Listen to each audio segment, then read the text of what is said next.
very special reader, a fellow that I met when I first started doing poetry on Maui. And I was reading in a bookstore in Lahaina that no one remembers anymore because it closed a long time ago. But at that particular place, I ran into Wide Garcia. I walked in there, and he was still masquerading as Frank Rich at the time. And he started doing some poetry, and I thought, like, oh my God, I'm a poet. He's so great. So then a couple weeks later, this other guy wanders in, and his name was Lawrence Hill, and he got up and did some poetry, and it was just, again, like I had finally found my way. And I think we all feel that way in Maui Life, and we come here and we're poets together. But at that time, I was starving to death. It was so wonderful to finally meet and connect with people. When Lawrence and I learned that we had the same birthday, it was somewhat surprising.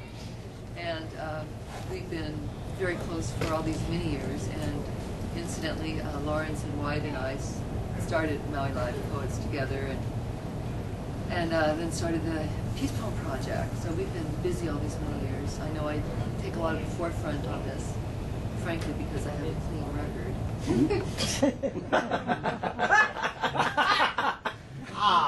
Are we recording this? Lawrence said it. But could not have done the work that has come out of this community and has affected not only all of you here, but hundreds of people on a personal level, thousands and thousands of kids that we've reached through our poetry project. So I just want to take this moment to recognize the fact that the three of us have worked in a very special way together. And tonight we have the great privilege of hearing Lawrence Hill. So please give him a hand.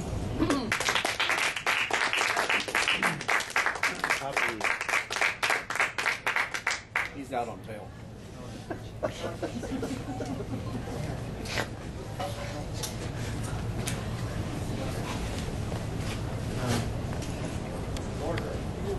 I have some poems that everybody asks for when I get up to do poetry.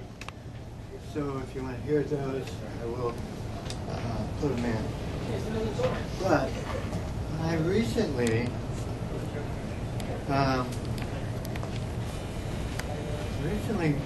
on my computer got a message that said that they have found some of my old poetry.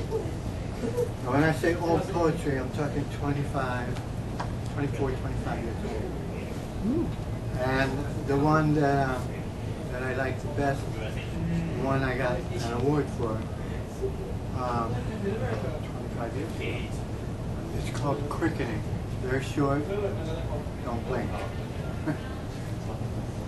I breathe in her kisses. She trembles. And my amazed hands realize their own life.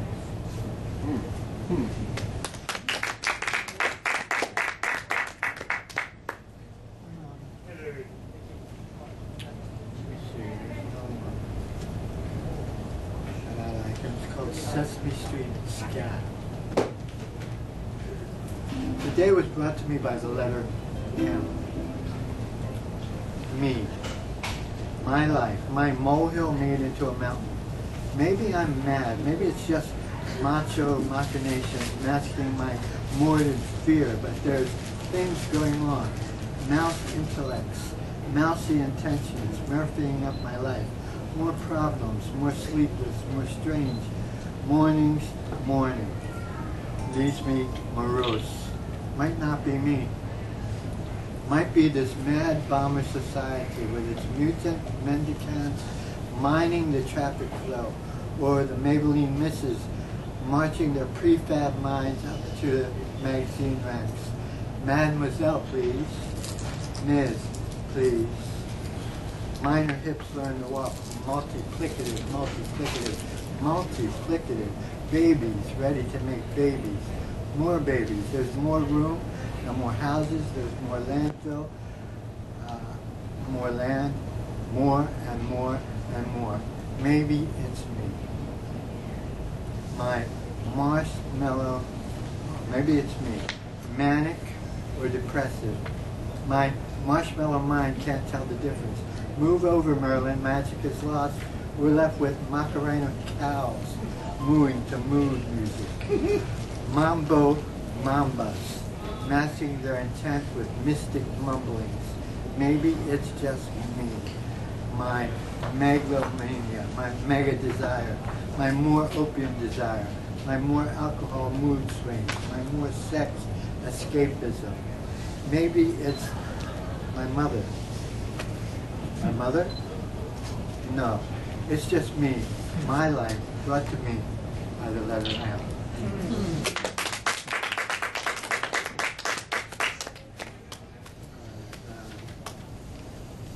I'm doing this quickly. This is called From the Night. One of those dark nights I was staying away. From the night.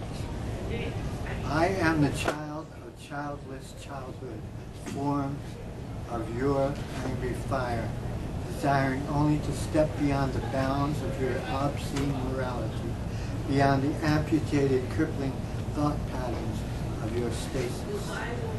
I am the son of God and goddess lost, pierced and piercing, tattooed, screwed, balled and chained by your misery, your loss of goodness, of godness, your destruction of the future you called me.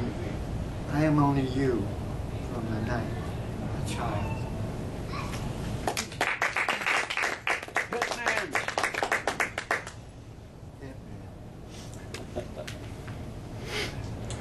You know, I realized today that I couldn't remember, so I had to write it down. I need a gun. Big bore, heavy caliber, and arrogantly unsilenced, dangerous sniper poet weapon of choice with a huge magazine holding pages of poetry. I'd move brazenly among the sleeping masses, a wildly laughing poetic hitman shooting them down one by one with verse, near fatal, thought-provoking verse. I could stand on corners, armed to the teeth with Sandberg, Frost, Dickinson and Lyon, Sappho, Blake, Whitman, and Basho. Drive-bys, I'd do them gladly. Hitting whole groups of people milling, senses dulled by mediocrity.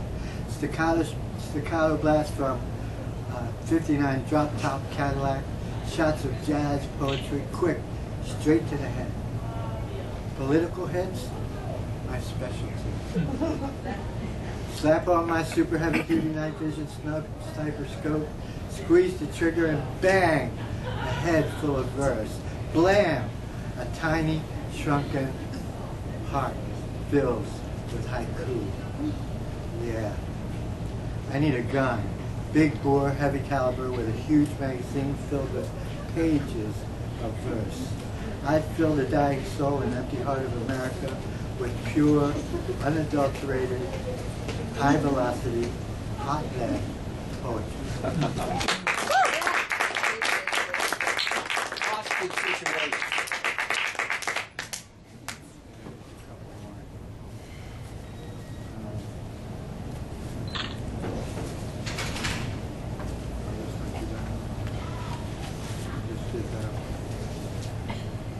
Let's do it this way, because I'm a little crazy.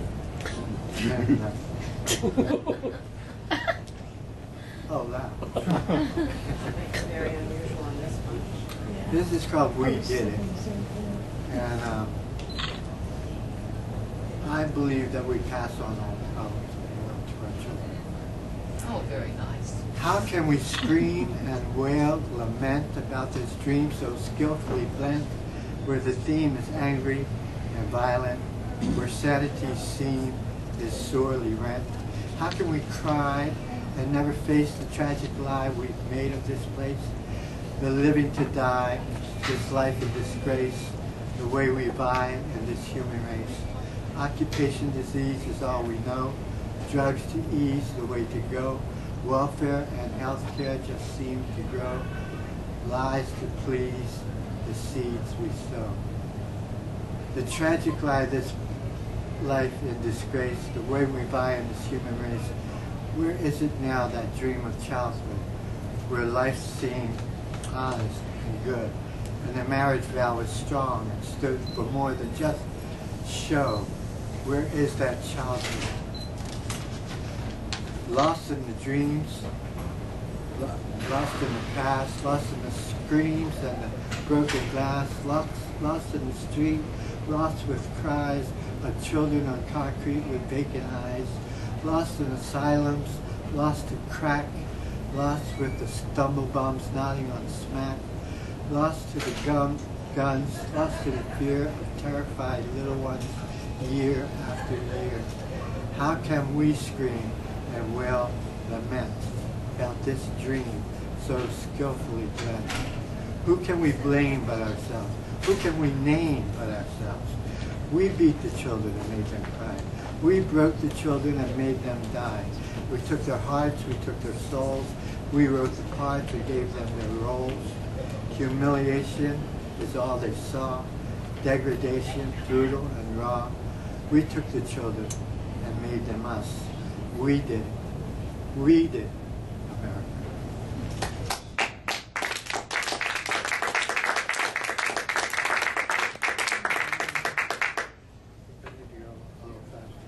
American Free Poet Blues. Yes. Um, You have it? yeah, I did. I actually wrote this with a tape recorder. I was working, so all day long I kept putting lines in. American Free Poet Blues. Wake up, there is no freedom in America.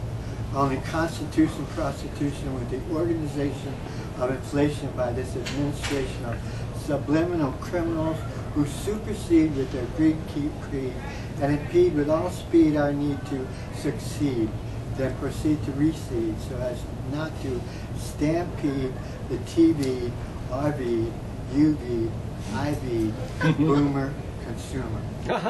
I mean, why wake the sleeping? We listen to without thought the frantic pedantic who semantically pass laws that should cause pause, but lack the reflection to perceive the deception that since its inception has met with reception and is echoed by the gawking news views of prodigious, religious, pro-life killers. And the government declaration of a proclamation without real representation, which castigates, infuriates, arbitrates, and remunerates this system of welfare addiction as the prediction of its infliction ignored by this administration and its organization of devastation, while we lay captive, sleeping inside this wire fence called freedom. We stand locked in the dream of freedom, which is the same name game without gain, under the acid rain of rain by the insane, who with no strain detain us in their prison, and with surgical incision cause division with smiles of derision, and the sleeping with no vision, locked in illusion, suffer confusion and disillusion, while the rich in seclusion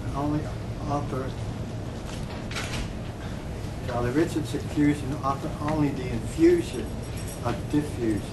If God bless us now, if God bless America, where is she now?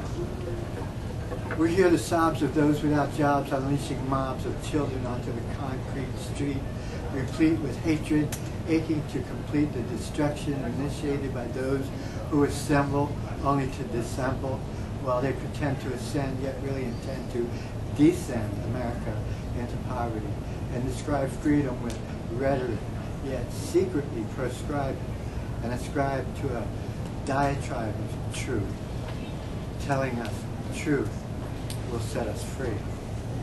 So we the poets must ascertain and entertain and retrain the mind with truth, and look with disdain and refrain from our desire to abstain from our right to fight the right fight, and hold in sight our need for ascent into descent. And we the poets, in order to form a more perfect union, must shout our souls loudly, clearly, and consistently to strike sharply into the ears and hearts of America to wake the sleeping minds held captive inside this barbed wire fence called freedom. This story is called Man. I wrote this after I read a book by, I can't think of his name now, but it was called The 12th Pound. Sitchin. And, oh man. I am man. Good. But I am man, you son of a bitch. Sparkled into being with the diamonds of your own sacred blood. Man, the slave created with your face, melded to a lesser being, created to worship, created to work. I am man, the gardener, the servant, the laborer. Man, the clever ape. Man, the temple builder, shrine polisher, who strove to ascend into your heaven. I am man, the multiplicative, amorous desire and instinctive implant, your fake enslaved man, whose instincts overrule his intellect, survival controlled by fear, endeavor controlled by shame. I am man, the carver of images, the artist, musician, ponderer, man the scientist, the techno-god of earth, the wizard of meteor, autodidactic surprise of the universe. I am man created creator, ascending now to my own throne. Man the seeker, discoverer of wisdom, the knower of truth, the bright star shining. I am man, you son of a bitch, the one you used, the one you left behind, standing in darkness. Man the God, the new creator. I have no need of slaves for worship. I have no need of you.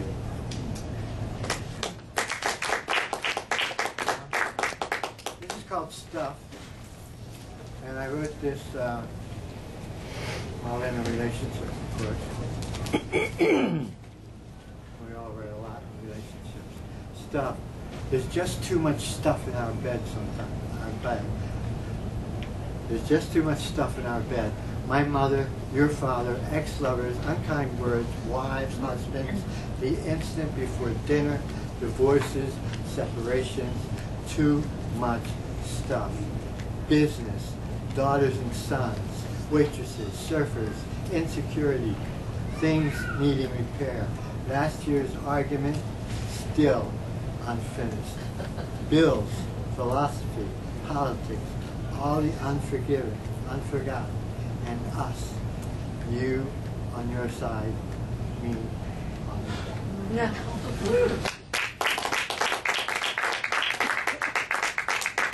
Sky and saw the flash. The time was now, and the time was yesterday, and now was yesterday. The first kiss, the first knowledge of death, and I knew the difference was forever. Tomorrow, indissoluble from the yesterdays of innocence, and the inside out was left with tomorrow's answers. Because today was a day of questions, and the solutions were left for a day filled with orange. And the day was just orange. And suddenly all my questions were demanding answers, and the answers were quiet, small, and reflective. Not knowing their truth, or their sorrow, or their worth. And my answers begged more questions, and I cowered, waiting for the day filled with orange. What proof do I have of it? I go to the past filled with metamorphosis, when I was just a caterpillar trudging across the lawn of my youth. Is that the proof of this now? Is that the standard that I, butterfly, must add to the beauty of my wings? No, I will only accept my golden colors in a day That is just orange. Who wrote that?